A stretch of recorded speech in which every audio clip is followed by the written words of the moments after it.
Tonight, campaign chaos. The Prime Minister heckled by voters as cameras are locked out of a media event.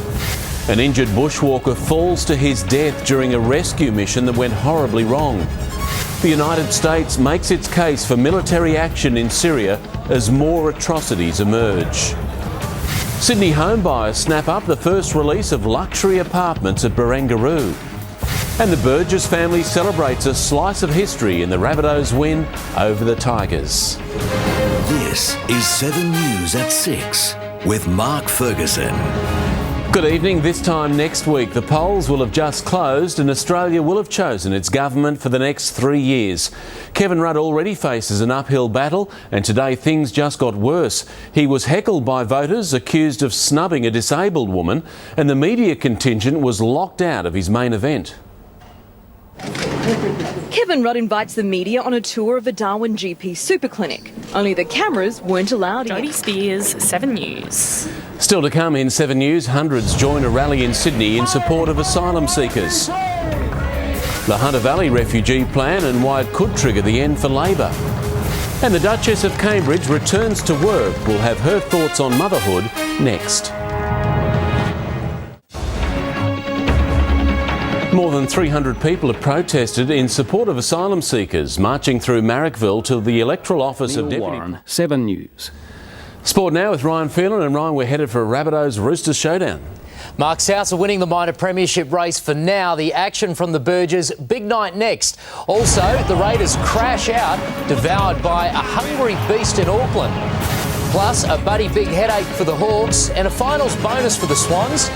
And Leighton the Lionheart turns back the clock at the US Open.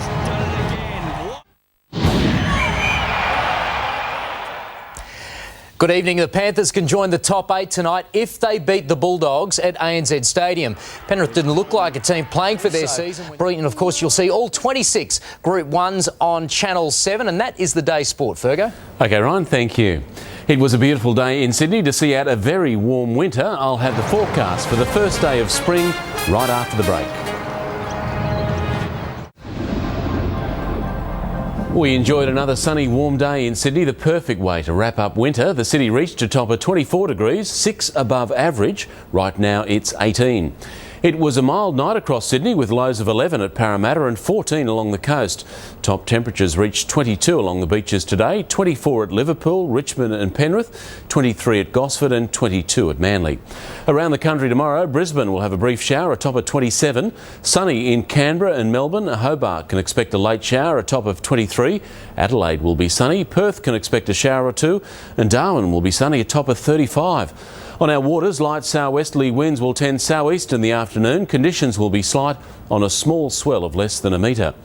We'll have another beautiful day tomorrow to mark the beginning of spring. It will reach 25 degrees at Gosford and Parramatta, 27 at Richmond and Penrith, a little cooler along the coast, 20 in the mountains. And looking further ahead, we can expect the warm weather to stick around all week, with temperatures hovering around the mid-20s in the city, reaching up to 27 in the west. But there's the chance of some rain next weekend. And a reminder, 7 News will have live coverage of Labor's campaign launch at 11:30 tomorrow morning over on 7.2, and you can download the 7 News app to take part in our viewer vote.